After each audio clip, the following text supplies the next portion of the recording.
Hello and welcome. My name is Laura Geringer. I am the Community Manager for ShapingEDU and a resident of Ruben's Black Swan Lake occasionally. ShapingEDU, as many of you know, is a community of dreamer, doer, drivers. So change makers from around the world trying to shape the future of learning in the digital age. We do a combination of live events, online events, year-long projects. We're really action-oriented, and we are so excited that you are here today for the first session of our Black Swan Thinking Project. Before I turn it over to Ruben, who is the groundskeeper of Black Swan Lake and an innovator in residence with ShapingEDU, I just want to refresh our memories on sort of the guiding question for the Black Swan Thinking Project. And loosely speaking, this is when something unexpected happens, how do you think about what could not be foreseen as though you had known about it all along? So over the next few sessions and then the rest of the year, we're going to develop some Black Swan thinking skills, some anti-fragile thinking skills to help us deal with anticipating the unanticipatable. Ruben, over to you. Wonderful. Well, thank you, Laura. Thank you all for coming. It's really wonderful to be here, and I'm really looking forward to both this session, but also over the coming months, the type of project that we'll be developing as Black Swan Thinking. One of the people I wanted to introduce is Karina Branson, who will be here as our graphic storytelling specialist and will be producing some absolutely amazing graphical summaries of the sessions. I really can't tell you how happy I am to see her. Her work is absolutely wonderful. So my thanks to everybody at ASU, Laura. It's really a great team to be working with. Let's get to it, shall we? So what's Black Swan thinking? Okay, Black Swan thinking relates to the capacity to say, look, there are these events that are going to come out of nowhere over and over and over again, and we're never going to be rid of them. That's the first thing to realize. We're always going to be in some situation where something is going to come out of the blue and we weren't expecting it. So what do we do with it? Now, if you've read my blog post, you know that I don't favor just saying, oh, well, that's all you can do. We'll just fold our hands and hope for the best. Sorry. I believe in taking an active approach. In particular, I believe in taking a proactive approach in the sense of saying, well, you can't predict the black swan. You can't predict these unpredictable events, but you can figure out the nesting grounds. You can figure out where the issues are likely to appear. So you can start saying, okay, I'm going to start shaping how I handle this area because it's likely that I'm going to see a black swan show up here or there. And we're going to start on that today.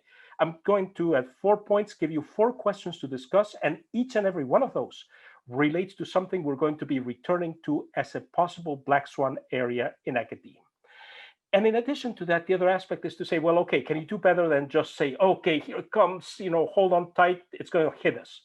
Well, you can do more than that. You can create resilience. You can create robustness. So you can create the capacity to say, okay, we got hit by it, but everything didn't collapse. We did okay. We were pretty much where we were before we got hit. But you can do one better. You can go one better on this. You can do what's called develop antifragility. And we're going to talk more about this term later on. It's a term that was developed by Nassim Taleb, and it refers to the fact that if you design your system just so, you can make it so that when a black swan hits, your system comes out the other end, not just having withstood the impact, but actually comes out stronger than before, better than before, better suited to the world that comes in after the black swan. And that's part of what we're going to be looking at over these months. We're going to be talking about how to develop both resilience, but also anti-fragility. And we're going to see how all of this is tied in with thinking about black swans. Okay, so the first phase of the project is going to be focusing on 3 categories of thinking, 3 categories of places that black swans show up. The categories are systems.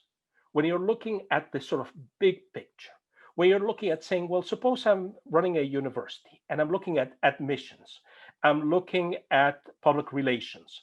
I'm looking at the alumni office. I'm looking at the financial office. I'm looking at financial aid, and I'm looking at how all these pieces fit together. Can I understand how they fit together better? So that's on a big macro scale. But I can also be talking on a smaller micro scale. I can say, in my course, I have these topics. How do I bring them together? How do I organize this? Do I have to do it sequentially, like a long salami? Or maybe are there other ways of organizing them so that they interact differently? How do students who don't do so great on this topic do in other topics? Can I change that? So that's a very micro scale, and we've got everything in between. So this is the systems approach we're going to be talking about today, how these pieces fit together. I'm going to be introducing you to some tools for thinking about systems. All right. The next phase, which we'll talk about in a month's time, is going to be what happens when you break down those systems into components and you find out that, hey, the components don't all just go happily all in the same direction. They start to move and do different things. So suddenly your admitted students aren't just a pool. They're individual students, and guess what? They start doing different things. They start unknowingly choosing the courses you didn't think they were going to choose. How do you design around that? How do you build that so that you suddenly don't say, oh, how do I suddenly fit 500 students into Lit 101? And finally, we're going to be looking in these 3 months at the question of networks. Now you've broken out these components of the systems. How do they connect to each other? How does this student talking to that student differ from these students all coming as a group and talking to each other, differ from a faculty member that acts as a networker, from a faculty member that's sort of an endpoint but really doesn't branch out? How does that change things? So that's the general picture. Then we're going to build this out into a design studio using the model that I developed, SAMR, to build out further. I'll have a little bit to say about that today, but I'll save the bulk of that for later on. And finally, as the grand finale, we're going to be coming together in a great scenario game where the invitation is going to be for everybody to bring together everything learned to say, okay, let's play out what it would look like in a grand Black Swan scenario. But again, more on that later. Let's get to today. For today, I want to be talking about systems then. And I need to introduce you to the idea of what's a system. I already told you, well, it's the group of students, the financial aid office. These are all very complicated things. You know what they're all really about? They're about two things. They're about bathtubs and they're about pipes. Now, this is the point at which most people start looking carefully at the description and saying, wait, is this going to be a surrealist presentation on academia or something like that? No, I'm going to explain what that means in just a second. Because it turns out that you can think of everything in terms of two key aspects. You can think of it in terms of stocks, where things accumulate, where people accumulate, where elements accumulate. So a bathtub is where water accumulates, and those are stocks, the places where things gather. So for instance, if you're looking at your total admitted students, guess what? That's a stock. All the students form a big stock where all the students pour in. Or if you're looking at all the money that's come in for your endowment, well, that's also a stock. Your endowment is a stock. So that's one of the key things. But the other one is the pipes that carry things to or from stocks. And those are called flows, as you might guess. Okay. So for instance, measuring how much money is getting donated every day to your endowment, that's a flow. How many students are accepting your admittance offers every day? That's a flow. But also things along the lines of, let's go more micro now, for instance, how students are transferring understanding from one unit of your course to the next, that's also a flow. So you can see that this is a very big picture type approach. It may seem like we couldn't get much out of this, but let me show you otherwise. So let's start out with a couple of tools that will help us here. Okay, so first things first, I'm going to start sharing my screen. By the way, I'm doing everything live today because I think it's important to realize that I want you to get your hands dirty. Today, we're going to be doing mostly discussion, but after you're done, I'm going to introduce you to some free tools, and those free tools are going to allow you to go beyond just saying, well, it looks good, but I don't know how all the pieces might fit together in this scenario, to actually building your own scenarios. So let me introduce you to the tool I'm going to be using. So I'm going to go to share my screen now. Okay. And now you should be seeing on your screen the tool I'm going to be using. The tool I'm going to be using is called Insight Maker. And Insight Maker is a free tool for studying systems. Okay, so I'm going to put this in the chat so you have a link to it. By the way, a quick aside before we go much further. One of the things that's going to happen after this session is you're going to get an email inviting you to join the ShapingEDU community, and in particular to join Black Swan Lake. If you haven't done so, some of you I know are already at Black Swan Lake. I saw some familiar names. But if you haven't done so, by all means do so. But the other thing is, all of the tools I'm talking about, all the examples, I'm going to be pasting them into the chat as we go along. But don't worry about, I missed that the chat went away. There's also going to be a nice big blog post that's going to have links to Karina's drawings. It's going to have links to videos of the session. In other words, you're always going to have a chance to go back and explore further, develop further what you've done. You don't need to worry about, I didn't catch it then, what do I do now? Okay, so it's Insight Maker. It's free. All you need to do is create an account. Don't worry about doing that right now, because for today, I'm going to just be showing you, giving you the basic examples. But when it comes time for you to create something, you want to do this. By the way, those of you who were with me in the camp sessions in Learning Human Camp will recognize this tool. And yes, there's going to be a little bit of overlap with that session. Don't worry, we're going to be moving well beyond what we did in that session today, as well as, of course, in the overall scenario. All right. So I said I'm going to do this, and I'm going to go ahead and I'm going to create a scenario. And remember, I just said that all you really care about are stocks and flows, bathtubs and pipes. Hey, folks, let's make a bathtub. Now, this is the point at which people are saying, seriously? Are we sure I didn't sign up for the Dada version of academia? It's not, a happening, and suddenly somebody's going to walk with an umbrella across the stage or something like that. Don't worry. As we're going to see, bathtubs can be very illuminating things indeed. All right. So since I'm logged in, I'm going to go to create new insight.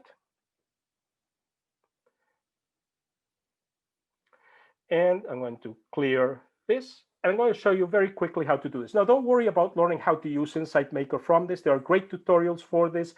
The last thing you want to be doing is focusing, wait, where did he click and so on.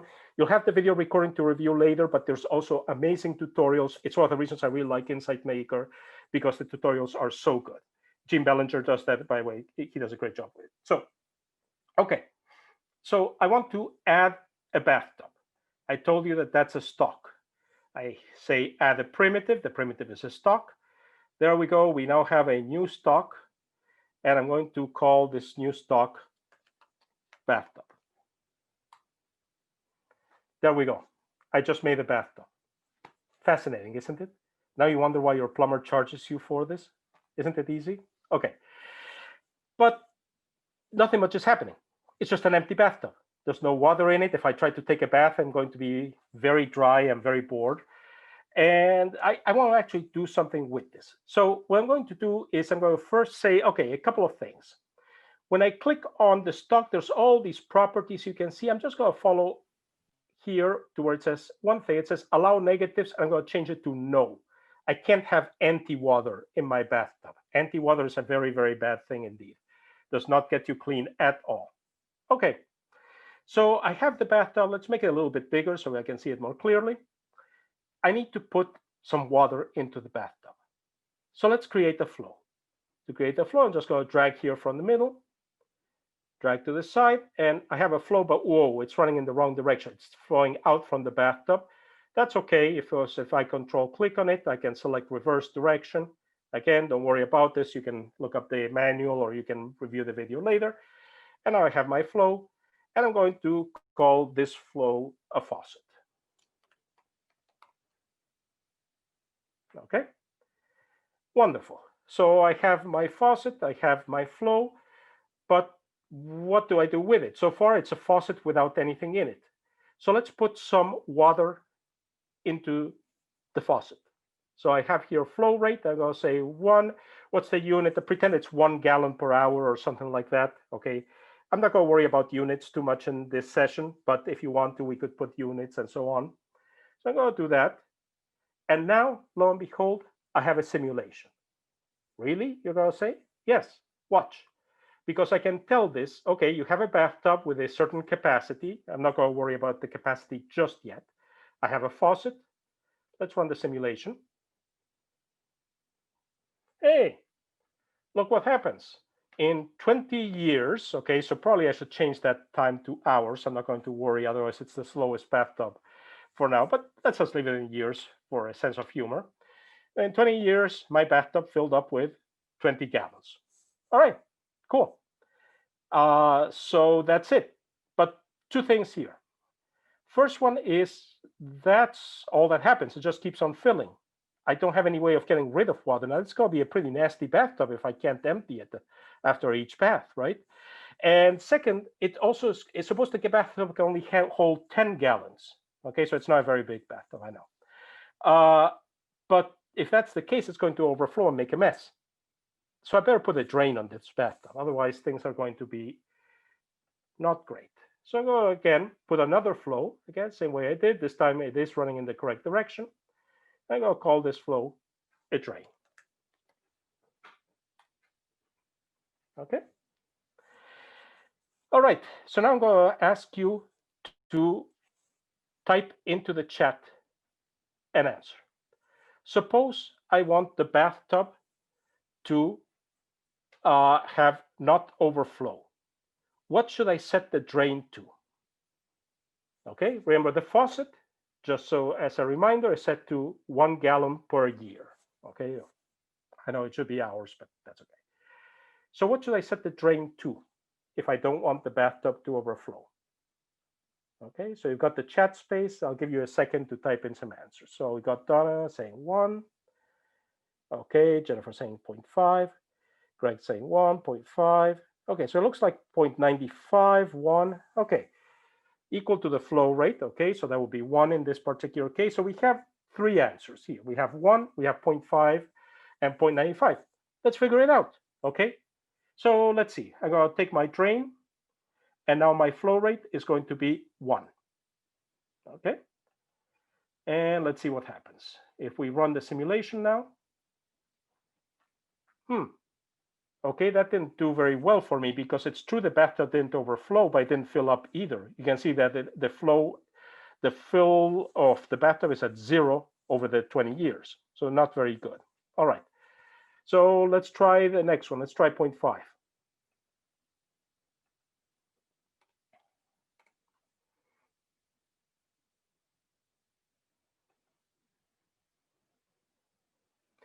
Okay, so 0.5 works better, but notice that there's still a problem here because it's true that over 20 years it filled up to 10, but it doesn't stop. It keeps going at that point. So it'll fill up, but it's not doing a great job of making sure that it doesn't overflow. So we try 0.95.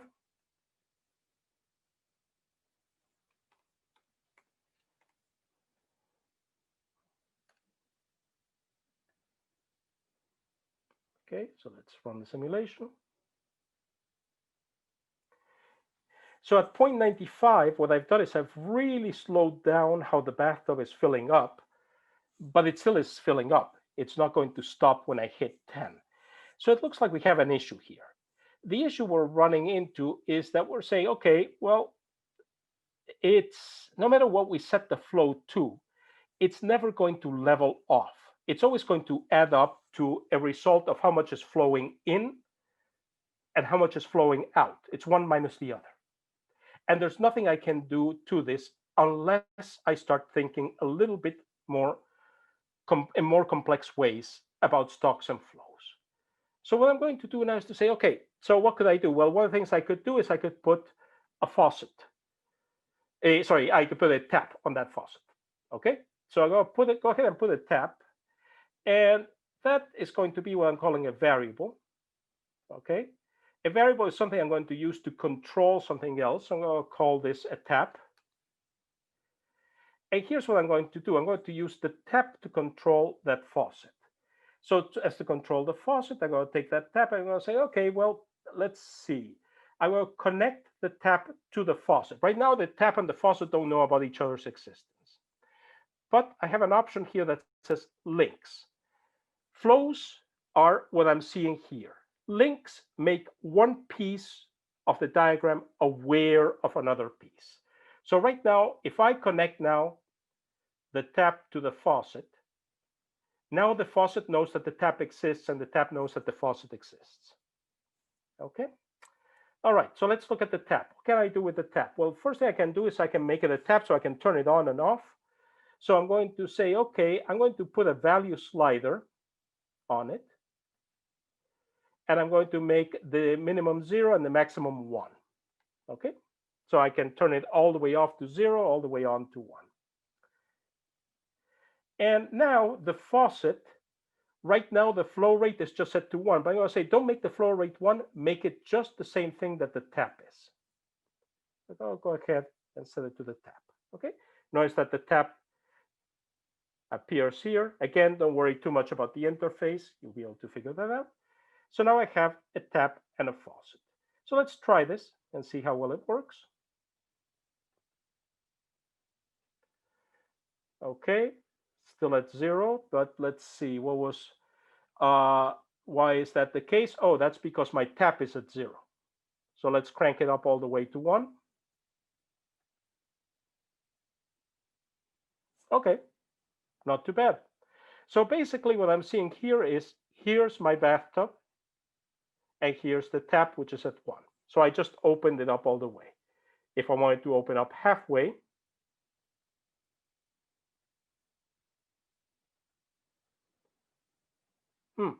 the bathtub remains at 0. Oh, right. That's because the drain was set to a fixed value of 0.95.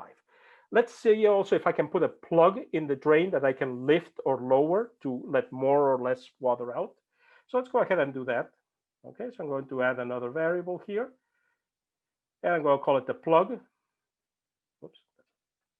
Move it here. Let's call it the plug.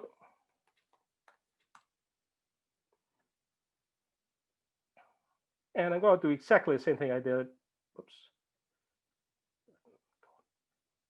There we go. So now I have the plug connected to the drain. Okay, so the plug, once again, is going to be a value slider, so I can adjust the value. And the minimum is going to be 0, the maximum is going to be 1. And now notice I can play with both of these. So for instance, if I set the tap to 0.5 and the plug to 0.3, okay, lo and behold, you have this result. So you can see that you can adjust each of these. Sorry, I realized I forgot one mistake here. I realized I forgot to change the drain so it reflects the plug. So let's change the drain so the drain is driven by the plug. Okay, now we have the drain driven by the plug. Let's run that again.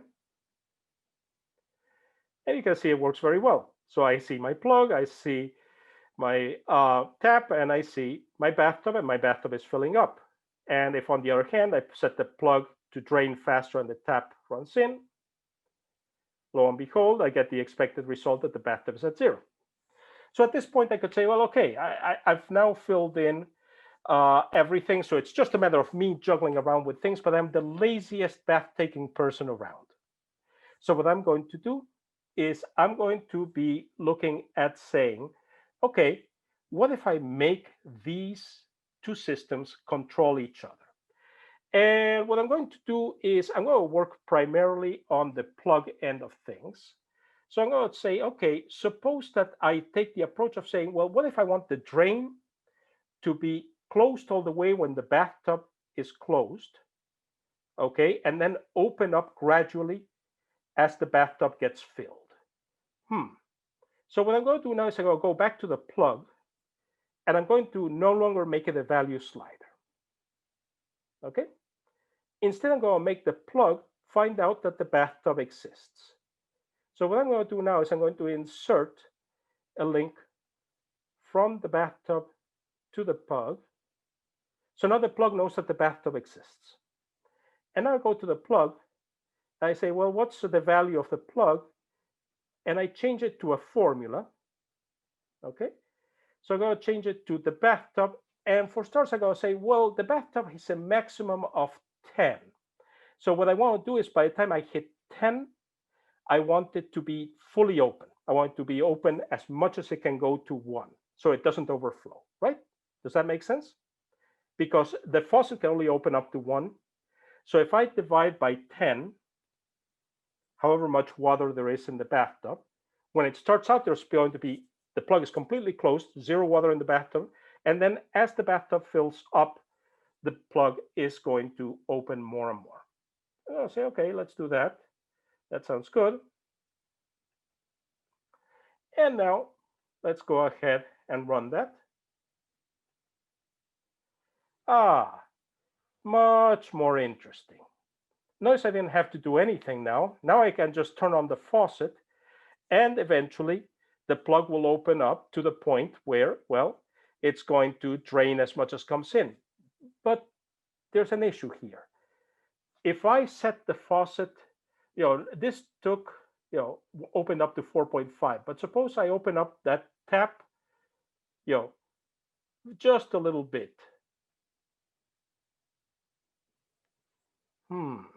It looks like I'm going to be leveling off sooner than I might want. What could I do? Hey, I know. Let's tell the drain that the tap exists, and let's tell it to scale according to how open the tap is. So if the tap is more open, have it open more. If the tap is less open, have it open less. Well, how do we do that? Again, same as before, just create a link between the tap and the plug. So now the plug knows that the tap exists. And if I go back to the plug, I'm going to change the formula here. And I'm going to add in, multiply this by the tap. All right, so now that's done. Let's run the simulation. Much more interesting, because what's happening now is that the plug is going to change according to what happens with the tap. And you can see that. So the more you open the tap, the faster you'll get to close to the top of the tub. You won't overflow, but the whole thing is responsive. It's not fixed at a level. It depends on how much you cranked open that tap.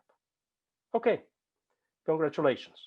At this point, you have seen everything you need to know about the system, because you have seen stocks, the tub, flows, the faucet and the drain, and ways of regulating that, both manually by setting them to given values, as we did with the tap, or with some type of a feedback loop, as we did here with the plug. So this is the first example. It took a little while longer to go through it, because I know many of you have not seen a system before.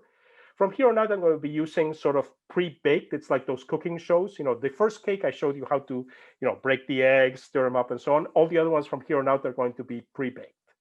But I want you to see how this comes together, to see that there are no mysteries here, to see how it comes together, and you can think your way through it step by step. For those of you who would like the tub, I have, as I said before, the pre-baked cake. Here you go. So here's my simple tub cake. And I'm going to put that in the chat space.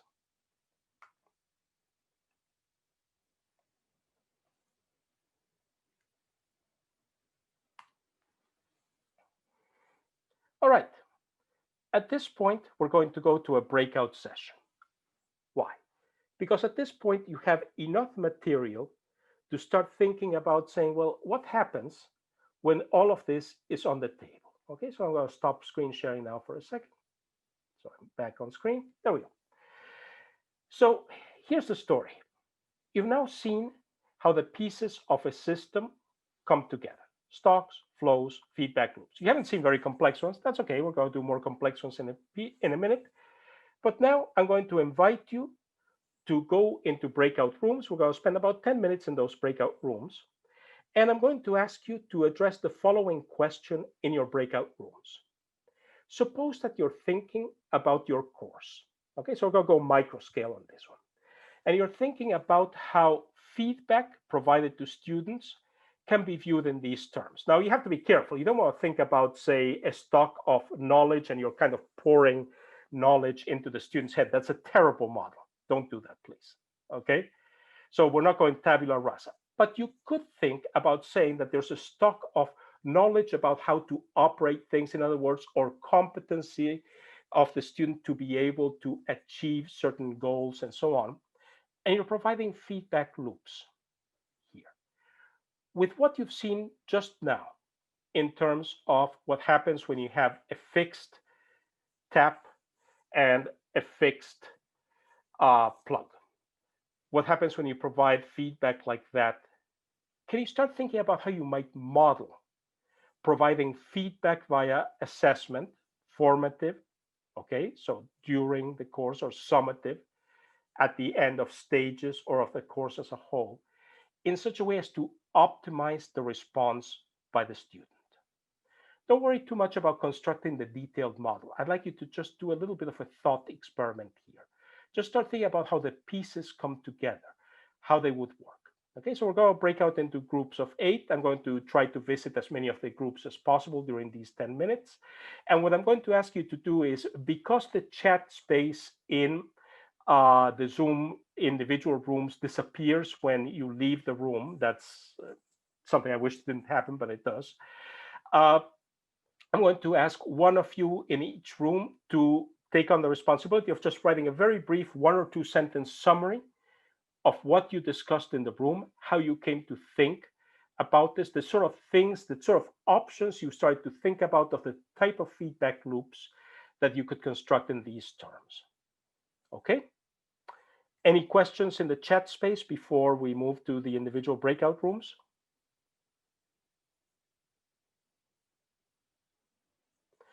All right, let's go to the breakout rooms then.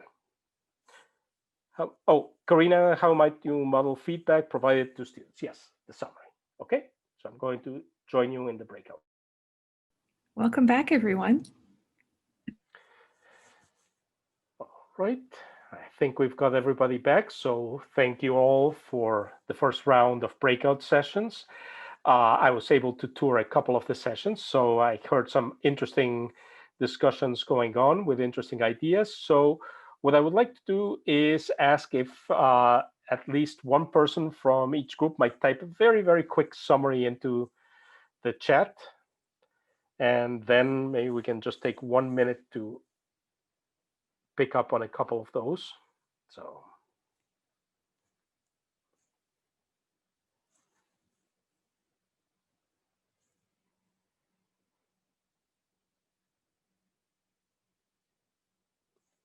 Or if somebody would like to explain what their group did briefly in audio, that's also a possibility. So.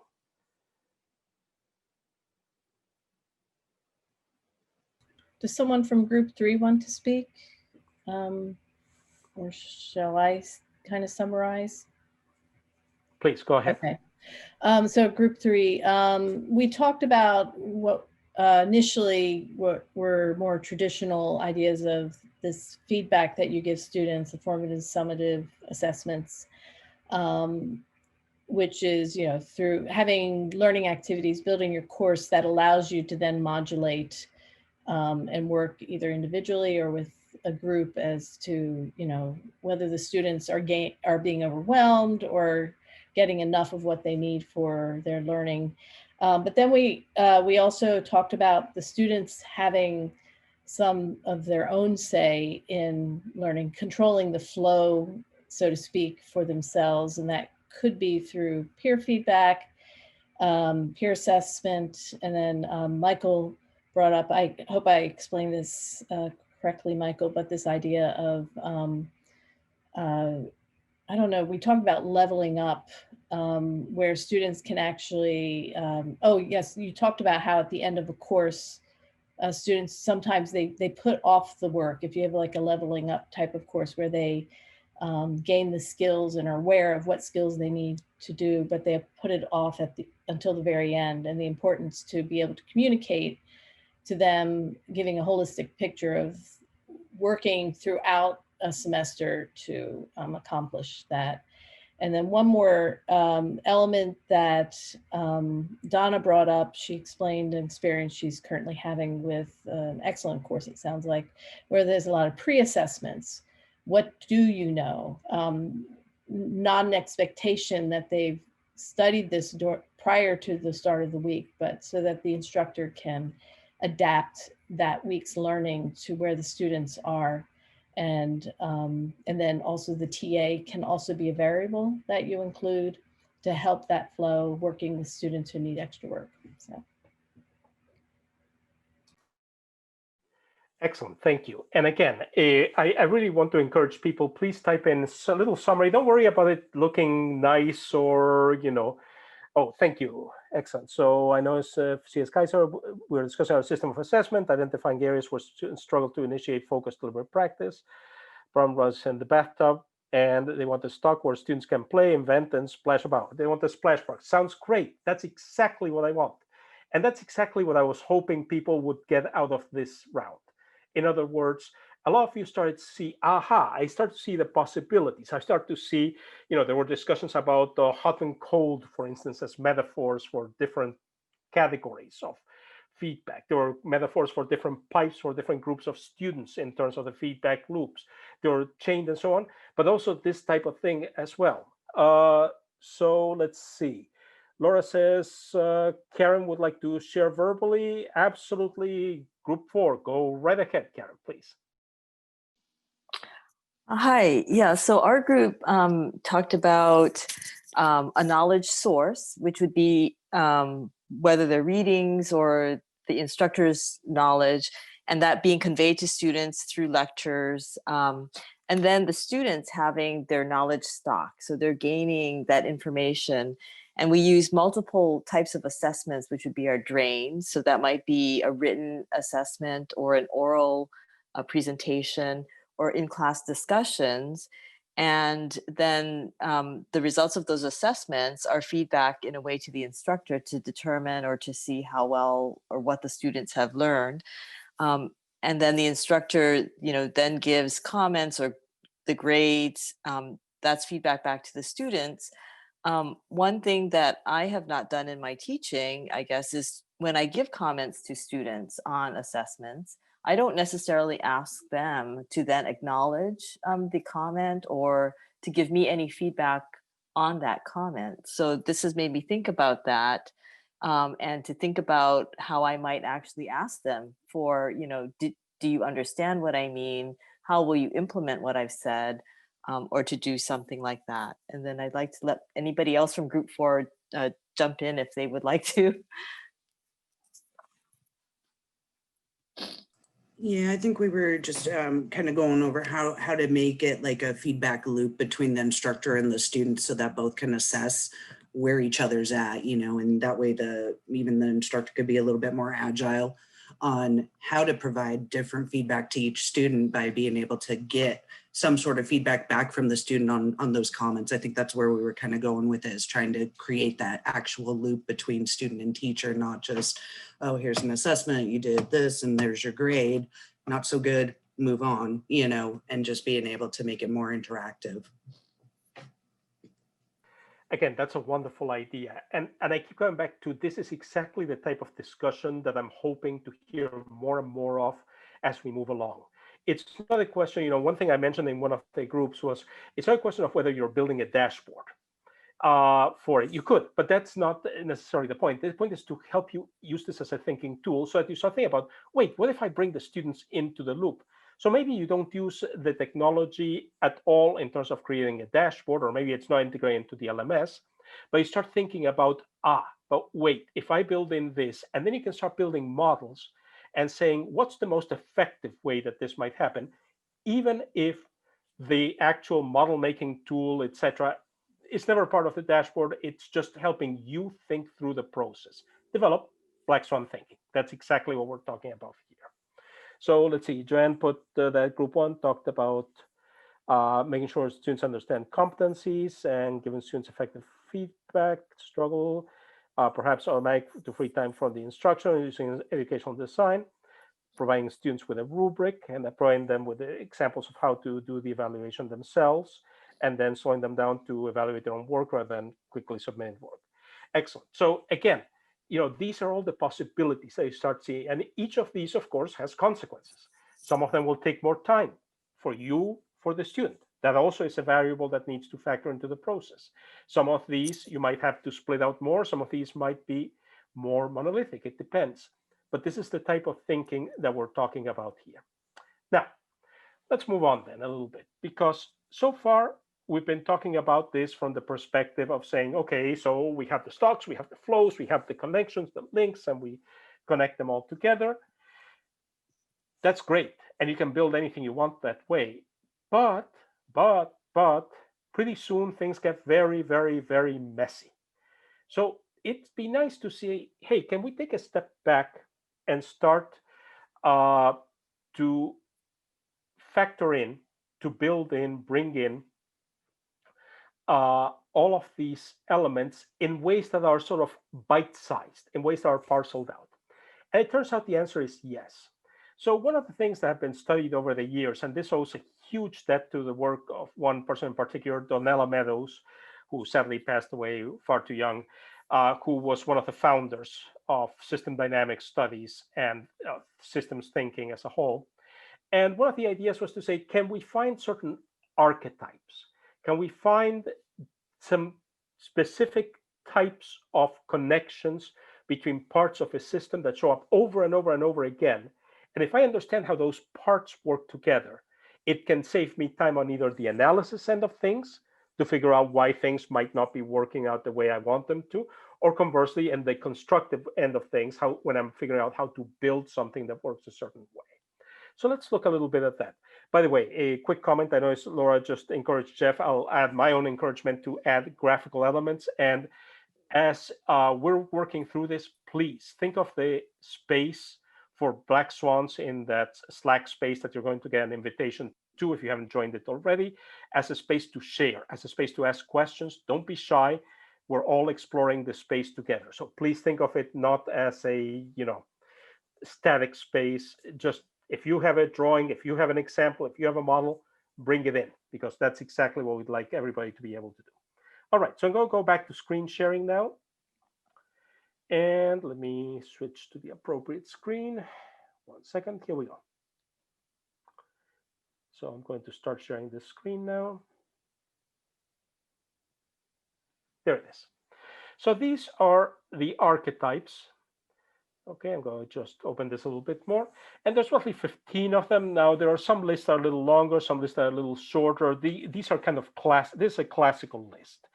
And we're not going to go through all of them today because A, it would get very boring, and basically B, because what you want to do is you want to start playing with them. You want to start thinking about them. One of the things, as I mentioned before, is, as I said, you're going to get all of the links that we have for today in a post that has those materials. But in addition to that, I'm also going to make sure you have additional reading materials, etc., that allow you to say, well, suppose you want to read what Donella Meadows had to say about some of these archetypes, you'll have that as well in your materials, in your links. Okay, so it's a long gallery, but in particular, I'm going to look at a small subset of these. I'm going to look first at some of the archetypes that relate to one stock that can have different types of things happening to them. So the first one is what's called the growth archetype. And the growth archetype is very simple. It says, okay, so here we have a stock, what's called results here, okay? And here we have an action, and there's a feedback loop such that, if I look at that feedback loop, let me try and see if I can move this a little bit so it's, there we go, a little more visible. Okay, the flow rate is given by results times some type of a feedback factor. What does that look like? Okay, let's run that simulation. You can see what happens. Okay, so sorry, let me run this again so you can see the feedback factor itself. There it is. Okay, so here are the results which start out at some value. Okay, we'll see what happens if I set them to 0 in just a second. So you have something in a product and you have a feedback loop.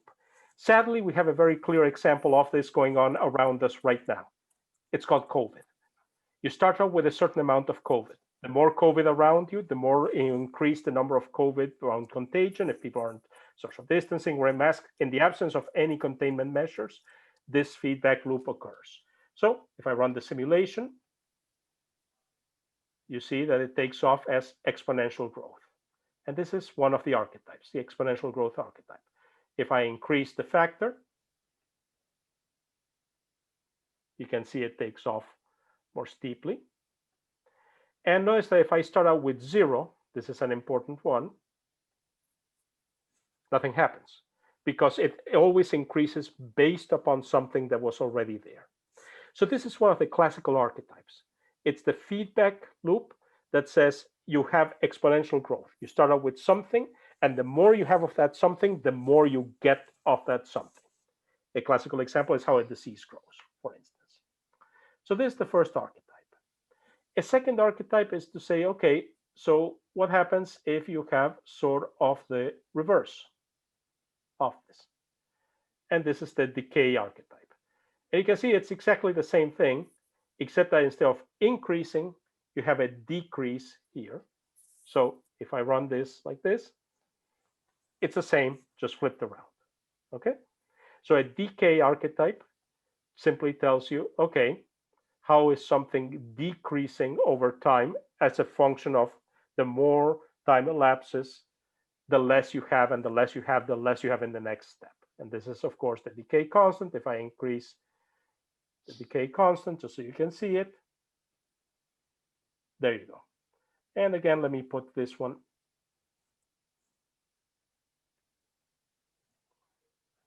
Let me put these two archetypes in the chat space. So that's the growth archetype. And the decay archetype is sometimes not called an archetype because it is pretty much the same, just flipped around, but I'll just put it there. There's one more archetype in the category of these where you have one stock, but things are happening to that stock. And it's sometimes called the goal-seeking archetype. And the goal-seeking archetype is what you see over here. So you have a state, and there's a gap between that state and where you'd like to be.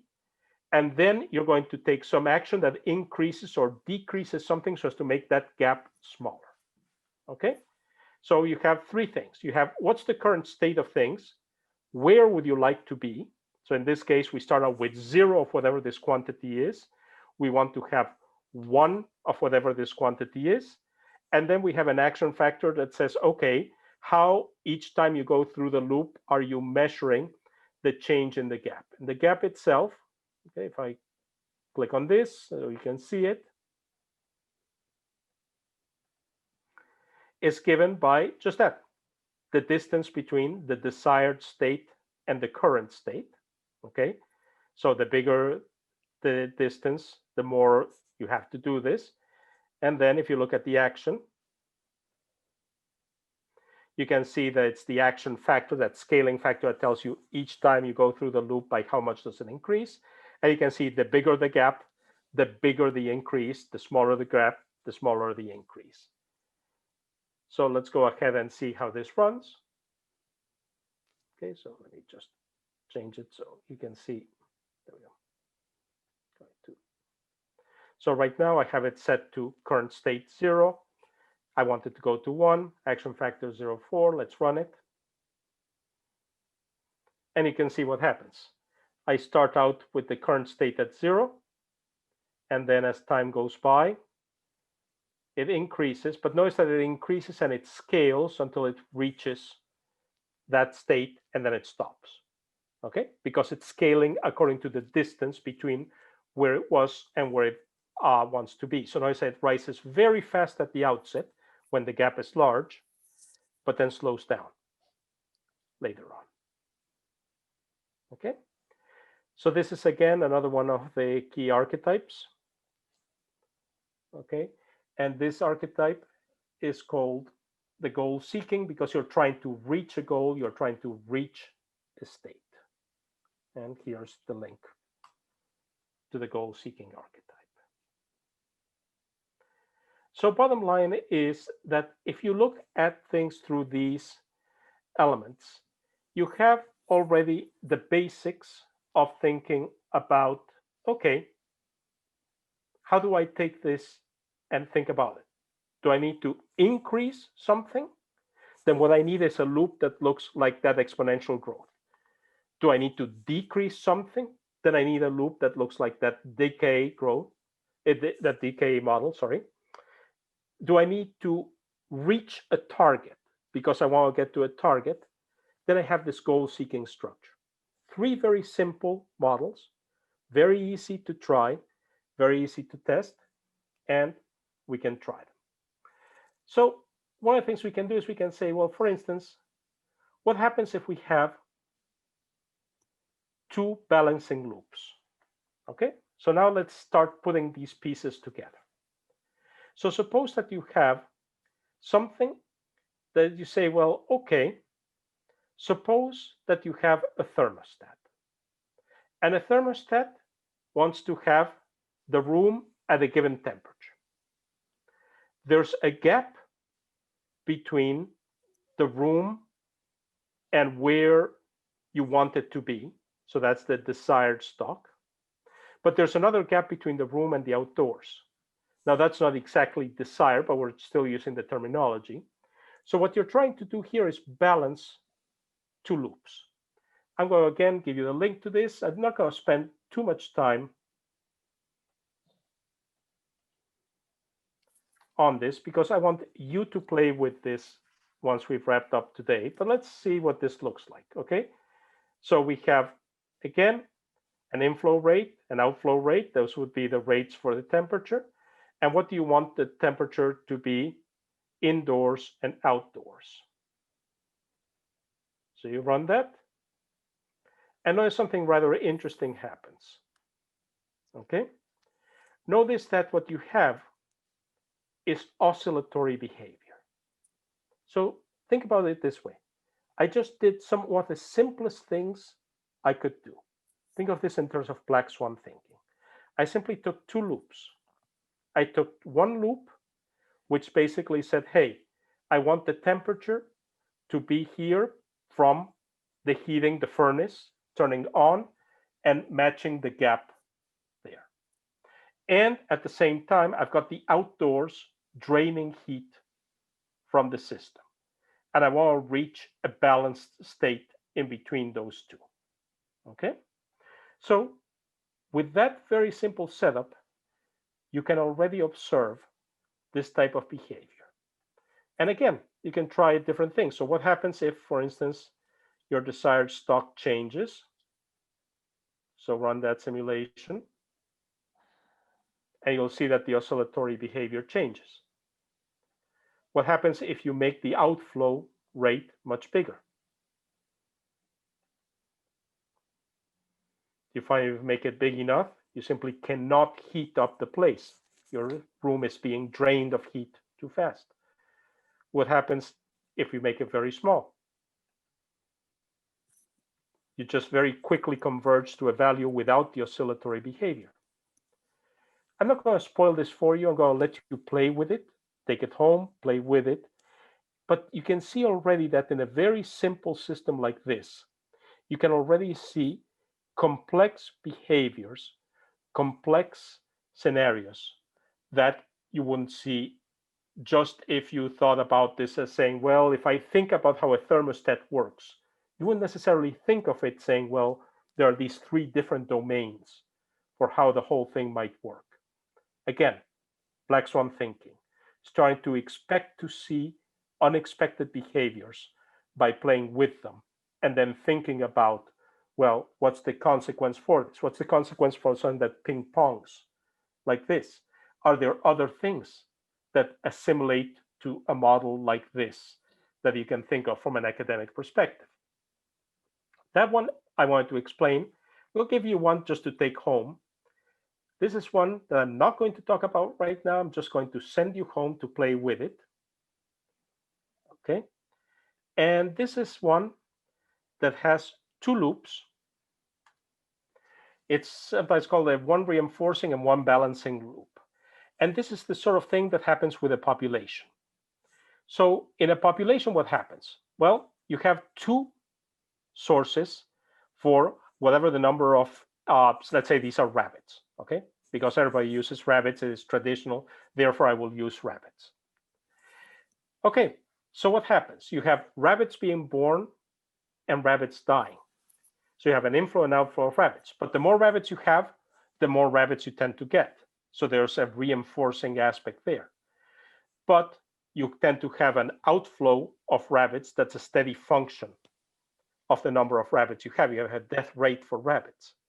So again, you can play with these and see what does the curve look like. I'll just run one quick run of the simulation, but I'm going to let you decide how to do it. Okay. So you can see that at least for this domain, there's one behavior, which is this type of growth scenario where our rabbits are reproducing. So this is what we're looking at over here in terms of what happens when you start putting together these different archetypes. I'm going to pause here for a second because I want to introduce you to 3 more archetypes before I send you off to a second round of conversation. Are there any questions right now? Just if you want to type them into the chat space. So I see Dale saying, feels the tension between this discussion of modeling and the unpredicted change of a Black Swan event. Right, exactly right. So far you can say, okay, so I can switch this and I can say, aha, this is the crossover place. This is the place where it goes oscillatory. This is the point at which it decreases to 0 because I can't keep up with the outflow of heat. But you're right. So we're beginning to get closer and closer to where true Black Swan behavior starts to appear. And they also has where the coyote comes and eats all your rabbits. Absolutely. And one of the things about it is that if you do a search on the models, you're going to find models that have wolves and rabbits. I don't know if there's one that has coyotes. You tend to have either foxes or rabbits. Sorry, coyotes for some reason are not traditionally used. This. Thomas, does this work for llamas? Yes, but the llamas have to be pursued by, I guess, pumas. So, all right. So, yep, I agree, Dale. Arizona is coyotes. Plus, I actually, we have coyotes here in Massachusetts too. So, plus I like coyotes. They're fascinating animals. But, so, all right. Any other questions? Okay, I'm about to send you off to a second round of discussion. But to do that, I'm going to introduce you very quickly to a few more archetypes. All right. So here's archetype number 1. This one is called the indecision archetype. And the indecision archetype, it works like this. I'm a clockmaker, and I make clocks. And I set my clock by the town square Big Ben type clock. Unbeknownst to me, you know how the Big Ben clock gets set? They come and they look at my clocks in my window, and they set Big Ben by what they see in my window. But because it takes a little time to walk from the top of Big Ben, walk back and so on, there's a little bit of a lag between when they see my clock and when they set their clock. Now, I don't know that, they don't know that, but we're chasing each other. Okay? And this is where things start getting fun. Because if I run this, okay, again, this is the indecision archetype. And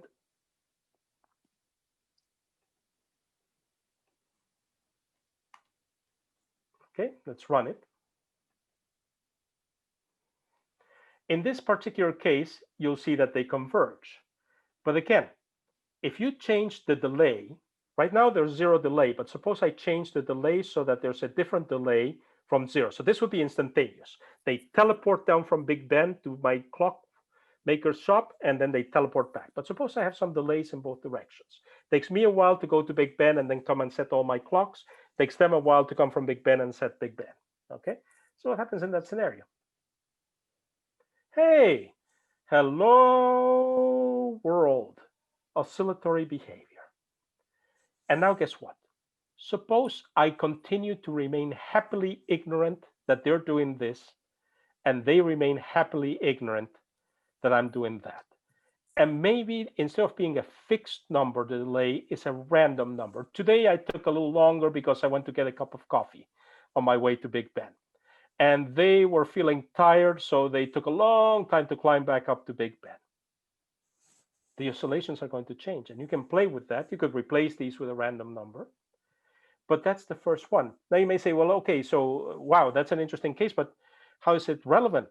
Well, it's relevant in the sense of sometimes you'll find that in academia, you have exactly this type of evidence chasing in both directions. So you'll have the admissions office doing things based on feedback from, say, FIPSI. Anybody here worked on the Fund for Improvement of Post-Secondary Education? So FIPSI gives them some feedback. And it turns out that FIPSI is using data from the admissions office. And they're lagging each other by when they have their meetings and so on, but they don't realize that the summary data each of them is getting from the other is really the other's data, or incorporates a chunk of the other's data, just lag like this. Hello, Black Swan. Because sometimes you start to see things where people say, well, I don't get it. I'm adjusting my data based on what FIPSI says for what we should be telling students in admissions, and yet it gets worse. And the people in FIPSI say, well, we adjust what we do in the first year based on what admissions tell us, and it gets worse. Well, that can happen. And this is one of those places where you start to see black swans. All right, so that was the first one. That's the indecision one. Let me do a second one. And this one you may have heard of. This is the tragedy of the commons archetype. And the tragedy of the commons archetype is based upon the fact that you have resources.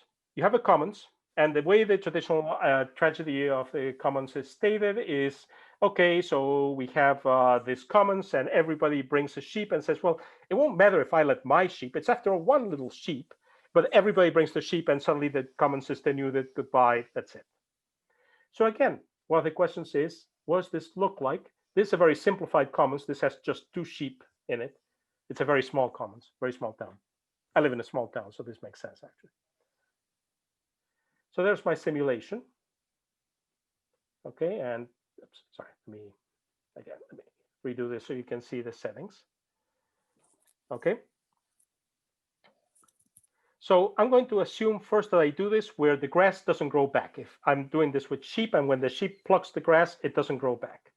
So if you run it like this, you find exactly what you'd expect. At some point, things flatten out because you run out of resources.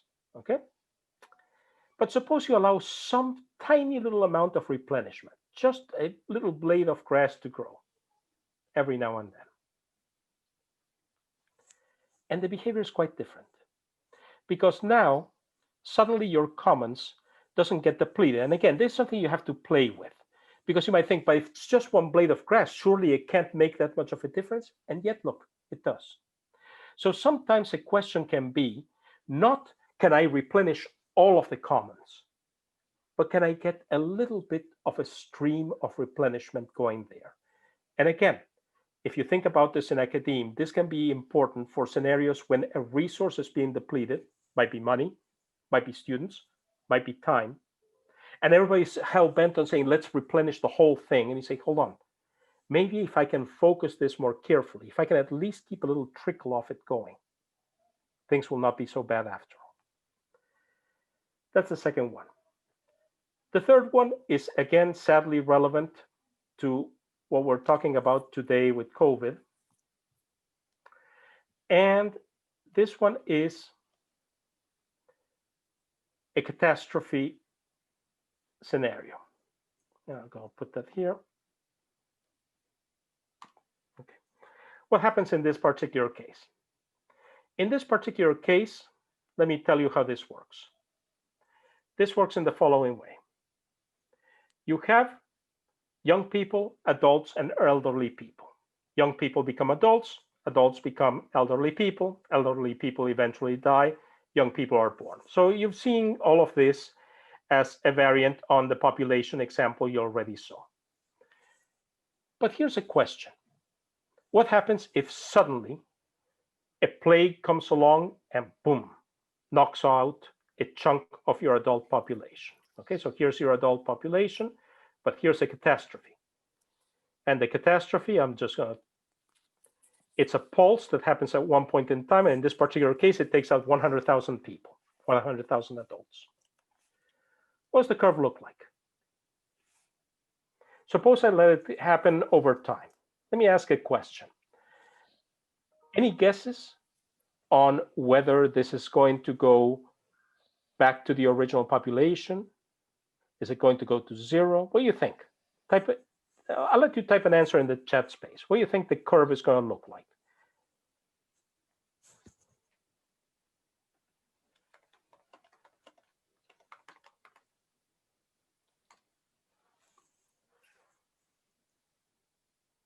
So Dale is saying exponential growth. Tom is saying a lower equilibrium. These guys are saying it will not go back to the original population. All right, so 3 different answers. Let's see what we have here. This is the simulation, and in this case, by the way, we could change the values, but I'm not going to do that. Again, I'm going to, since I've given it to you, you can then play with it. So with the catastrophe study, so let's run it.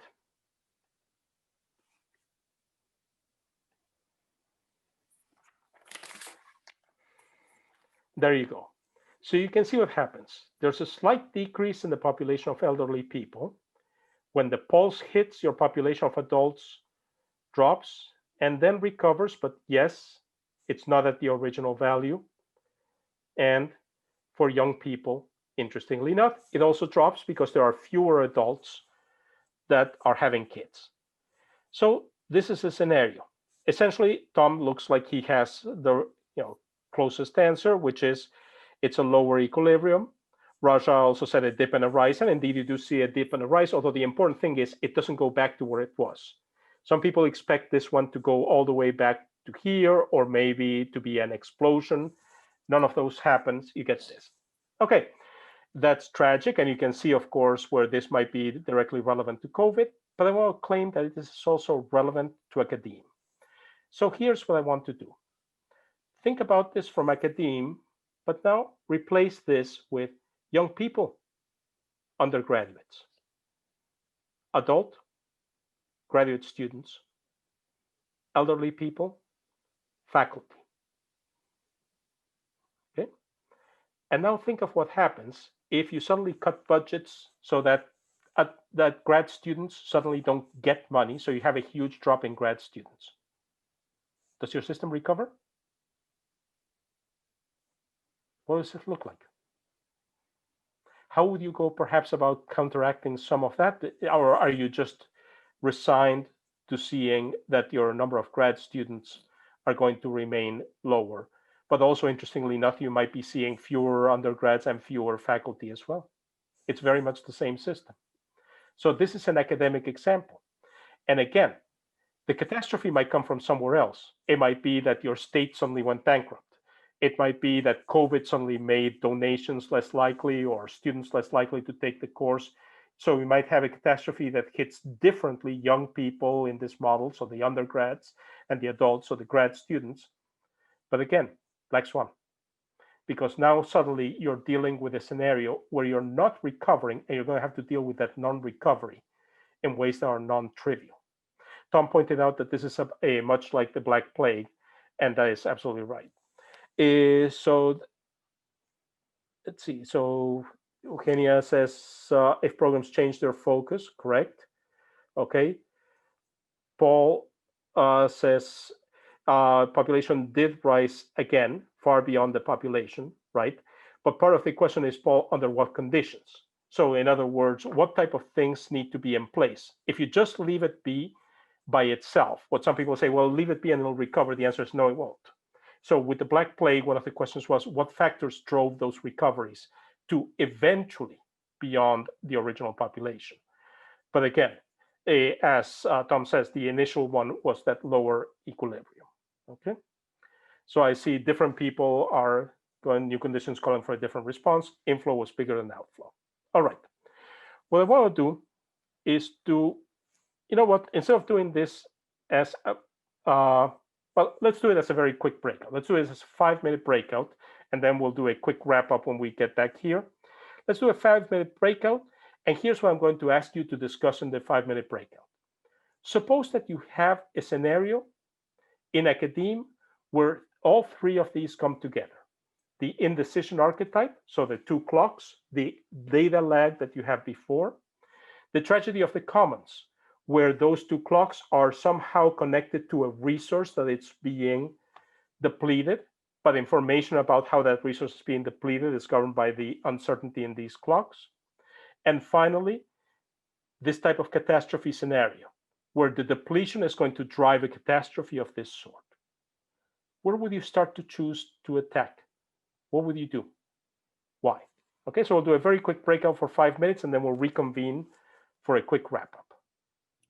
Welcome back. As you're coming back into the main room, feel free to start putting your key takeaways into the shared chat. Welcome back, everyone. So the Black Swan of muting. So thank you all. Again, I had the pleasure of joining at least one of the groups for the discussion. So again, if people would like to type into the chat, so let's see. Trying to see. Okay. So Brian says, okay, so from their group, imagine responses to catastrophe. Advocate for a federal stimulus package to support graduate students. Okay. So in other words, you're saying take this big stock of federal support and have a flow that goes to the grad student support. All right. That's one possibility. Worthwhile trying and seeing if that does it. Get businesses to sponsor students and student groups. So again, so now we have maybe some of these then loop back. Is that part of the idea? And let's see. From group 4, discussing how to find a replacement source by networking with other schools that may be experiencing a lack of grad students. And combining resources and programs. Okay, so now you're talking about, hey, got system A and system B. Can we bring them together and come up with something that will survive? Excellent question, worthwhile modeling. Let's see, Tom saying that it would be desirable to reduce the vulnerability of endowments by increasing their size. So make sure that pool starts out bigger to begin with, to some point where it would have a cushion against that. Again, worthwhile trying to see how big it has to be before for it to be able to do that. That's also a good question to be asking, right? And let's see, grad students will grantee. Okay, so this is from the outflow, a separate path of outflow from Dale, expanding the pool of eligible students. And let's see, so for Kaiser, don't be afraid to change the model because last year's model might not work anymore. Find a common point of info. That was the group I was in, and that's another interesting one, right? If you're talking about the two clock makers and they're both looking at this lagged info from each other without realizing that they're doing so, how do you work around that? How do you do this? Carol, diversifying the endowment, so multiple pools instead of one, multiple stocks, collectivizing the commons, and diversifying the info. So again, thank you all, because I can see right now in the responses, just with what we have here, just with 5 minutes of discussion, we've got enough to play with these models for the next 5 years. Okay, and that's the whole thing. This is where one of the things I like about the systems approach is you get a lot of mileage out of very simple tools. Everything I've shown you, between what I showed you at the very beginning for how you assemble the simple bathtub example, to the examples you already have, plus the ones that I said, okay, we're not covering them today, but here are the archetypes and so on. That already gives you enough to start seeing how all the pieces fit together, to start thinking about how do I represent this, whether it's my course or the scale of the entire university as a whole, and work with it. And the type of questions you're asking, the type of approaches you're doing, etc., are exactly the type of thinking you want to bring about. Because, for instance, a perfect example is what Jennifer highlighted, right? In terms of saying, hey, let's network with other schools. And that's a great idea, but does it work? I don't know.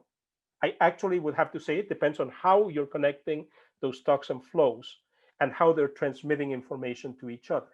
So that tells you not just that this might work, but it starts to tell you, well, this is one thing. If you're going to connect this, for instance, you might need a common grounding form of information sharing.